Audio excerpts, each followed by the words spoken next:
إخواني أخواتي، السلام عليكم، مرحبا بكم من جديد في هذا الفيديو الذي سأتحدث فيه عن موضوع جديد ومستجد والمتعلق بانتصار المنتخب المغربي على منتخب البلجيكي في الدور الأول المتعلق ببطولة كأس العالم لكرة القدم. حقيقة كانت هناك واحد الفرحة عارمة ولاحظناها في سواء لدى مختلف فئات الشعب المغربي في جميع المدن المغربية، في الشمال وفي الوسط وفي الجنوب وفي الشرق وفي الغرب. خرجت الجماهير بعفوية وبتلقائية وعبرت عن فرحتها بواحد الشكل كبير جدا وبشكل جماهيري، وخرجت للشارع بعفوية. لكن ما لاحظناه أنه في أوروبا، خاصة في بلجيكا وفي هولندا، لاحظنا خاصة في بروكسل عاصمة بلجيكا، لاحظنا بأن هناك أعمال شغب وهناك إحراق الممتلكات الخاصة. والأغلبية الذين خرجوا هنا في بروكسل هم من الشباب وغالبا من الجيل الثاني، وللأسف أنهم عبروا عن عدم الوعي وعبروا بأن هناك نوع من الجهل، نوع من التخلف، نوع من حتى أنه ما كيعرفوش تيعبروا على الفرحة ديالهم. كل ما خرجوا، هذه ليست أول مرة في بلجيكا، هناك في بروكسل هناك الخروج، يعني تقريبا كل ما خرجوا، كل ما كانت هناك مقابلة لكرة القدم سواء ضد بلجيكا أو غير بلجيكا، كيعبروا على الفرح ديالهم بنوع من الفوضى، وربما هناك استغلال بعض العناصر، بعض المشاغبين، الجيل الصاعد في بلجيكا وفي أوروبا بصفة عامة، والذي يعاني ربما نوع من التمييز أو الإقصاء أو نوع من يعني التهميش، وربما يريد أن يصفي حساباته مع الدولة البلجيكية والهولندية، ويعبر عن هذه المعاناة بهذا الشغب الغير المبرر. حقيقة أنه للأسف هذا يسيء إلى الشعب المغربي ويسيء لنا جميعا، ويؤكد حقيقة وينمي النزعة العنصرية. هذا ولاحظنا كذلك أن هناك فرحة عارمة وتعبير على نوع من الفرح ليس فقط في المغرب، لاحظناها في قطاع غزة، لاحظناها كذلك في جميع الدول سواء في الشرق الأوسط أو في شمال إفريقيا، في قطر، في السعودية، في الأردن، في مصر، في تونس، في ليبيا، حتى الجزائر. هناك لاحظنا كانت هناك في وهران في المقاهي الشعب الجزائري عبر عن فرحته بهذا الإنجاز وبهذا الانتصار. هو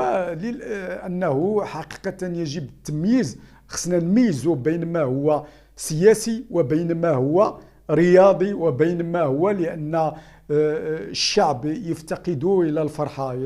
هناك الشعب يعيش المعاناة، يعيش التهميش، يعيش الفقر، يعيش المعاناة مع الصحة، مع التعليم، مع السكن، مع الشغل، مع ارتفاع المعيشة، وبالتالي يستغل الفرصة، أي فرصة للتنفيس على هذه المعاناة وللتعبير على نوع من الفرحة التي هي نادرا ما يفرح هذا الشعب. وتكون هذه الكرة، المناسبة ديال الانتصارات في الكرة هي واحدة مناسبة للتنفيس وللفرح وللتعبير عن نوع من التضامن بين مختلف فئات الشعب، وفي نفس الوقت هي مناسبة للتعبير عن مدى الحب للوطن كوطن، يعني كإقليم، كأرض، كشعب، وكذلك يعني مدى التضامن الذي أن هناك روابط مشتركة تجمع بين مختلف فئات الشعب، وكذلك هناك تعاطف وتضامن خارجي، يعني هناك روابط حتى مع شعوب شمال إفريقيا والشرق الأوسط، وهذا يجب استثماره إيجابيا ويبشر بخير. لكن الأنظمة الاستبدادية ستعمل على استثمار هذا الجانب الكروي، وهذا هذا الفرح وهذا الاندفاع العاطفي ربما ستستثمره لصالحها، وربما يعني سيعتبر بأن هذا هو إنجاز للنظام، في حين هو أنه ليس بإنجاز للنظام، والنظام طبعا ليس هو الذي صنع هذه الكوادر وهذا الرياضيين، خاصة وأن في كرة القدم في المنتخب المغربي نجد الأغلبية معظم اللعابة يعني المتميزين والذين لديهم الموهبة، وخاصة يعني يقومون بدور فعال في المقابلات ويشكلون ركائز وأعمدة المنتخب ديال المغرب. نجدهم بأنهم تربوا وتكونوا وتدربوا ويلعبون في بعض الأندية الأوروبية مثل إسبانيا أو بلجيكا أو هولندا أو حتى ألمانيا يعني. وبالتالي فإن المنجزات الحالية ليس هي منجزات يعني للنظام بقدر ما هي منجزات للشعب، كما أن هذا المنتخب هو منتخب يعبر، هو ممثل للشعب وليس ممثل للنظام، لأن نحن نعلم بأن النظام السياسي، النظام المخزني الآن يستغل وسيستغل هذا لفائدته، وسيعتبر بأنه هذا إنجاز الرياضي الأول وإهداء الإنجاز للرياضي الأول، مع العلم أن الملايين بل الملايير التي تصرف على قطاع الرياضة بصفة عامة وخاصة كرة القدم وخاصة المنتخب بمناسبة مشاركته في بطولة كأس العالم هي أموال ديال الشعب، هي أموال دافع الضرائب، وبالتالي هذا المنتخب يمثل الشعب وبما فيه الطاقم واللاعبين، وكذا يمثلون الشعب ولا يمثلون النظام. ومن هذا المنطلق طبعا فرحنا جميعا بانتصار المنتخب المغربي لأنه يمثل الشعب، بالرغم أنه هناك من يتحدث يقول بأن هناك الجامعة الملكية، الجامعة كانت فاشلة على جميع المستويات، لأن لولا كما قلنا لولا أن هاد اللعابة اللي جاو على برا طبعا ما كانش غيكون الأداء هزيل وغيكون دون المستوى، وبالتالي تبقى هؤلاء يمثلون الشعب، ومن حق الشعب أن يفرح وأن يعبر عن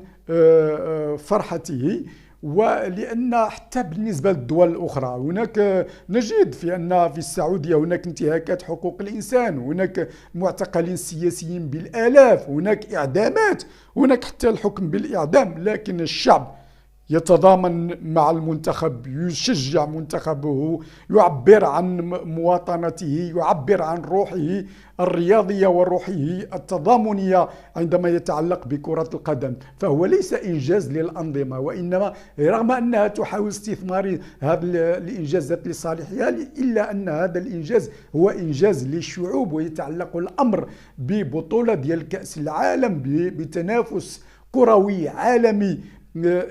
تتنافس فيها الشعوب، وهناك يعني الكثير من الدول تعاني من الدكتاتورية ومن الاستبداد ومن القمع، لكن هذا لا يحول دون تعاطف وتضامن وتشجيع الشعوب لمنتخبيها، خاصة مثلا حتى بالنسبة نجد أن منتخب الإيراني رغم أنه هناك احتجاجات وهناك كذا وهناك قمع للحريات وهناك اعتقالات وحتى إعدامات، لكن هذا لا يحول دون تعاطف الشعب بما فيه حتى المعارضين، بما فيه حتى المنفيين، بما فيه حتى المهجرين، يعني لديهم انتماء للتراب، انتماء للأرض، انتماء للشعب، وإن كانت طبعا لدينا مؤاخذات ولدينا صراع مع الفساد، مع منظومة الفساد والاستبداد،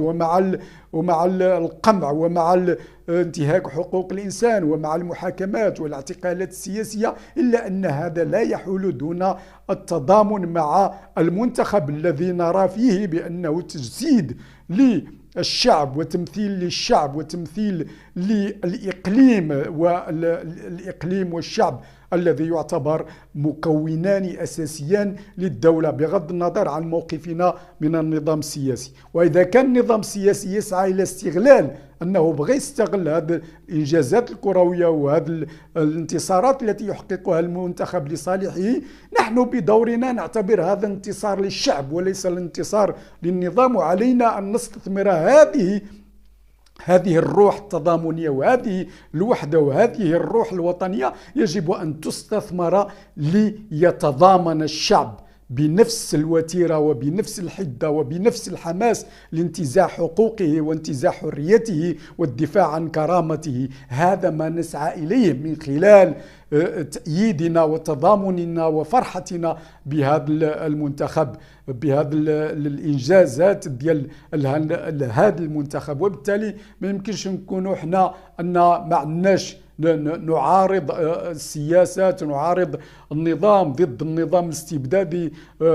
ضد السياسة القمعية وضد منظومة الفساد والاستبداد. هذا طبعا لا يحل دون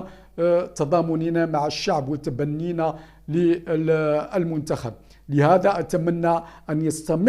تستمر هذه الروح التضامنية، هذا الحس الوطني، وأن ينتقل إلى التضامن في المجال الدفاع عن الحقوق والدفاع والتصدي لغلاء المعيشة والتصدي للسياسة القمعية التي ينتهجها النظام السياسي، والتصدي للاعتقالات السياسية وللمحاكمات السياسية، وأن يتضامن الشعب، لأن الشعب يمتلك طاقة وقوة هائلة لا يمكن لأي قوة ولأي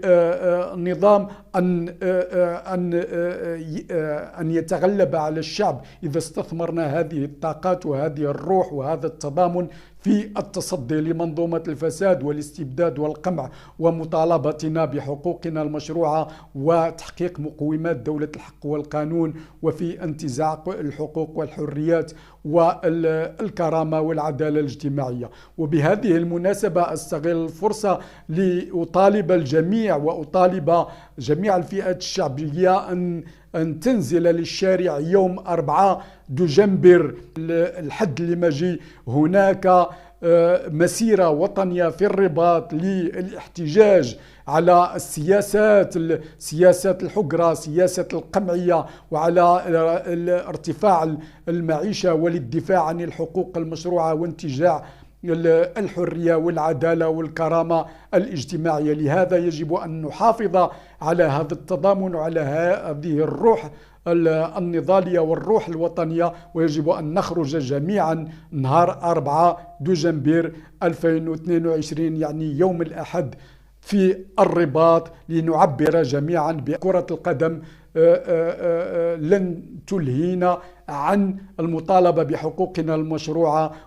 وعن التصدي لمنظومة الفساد والاستبداد. لهذا تحية نضالية، وشكرا لكم على المتابعة، وإلى فيديو آخر إن شاء الله، ومع السلامة.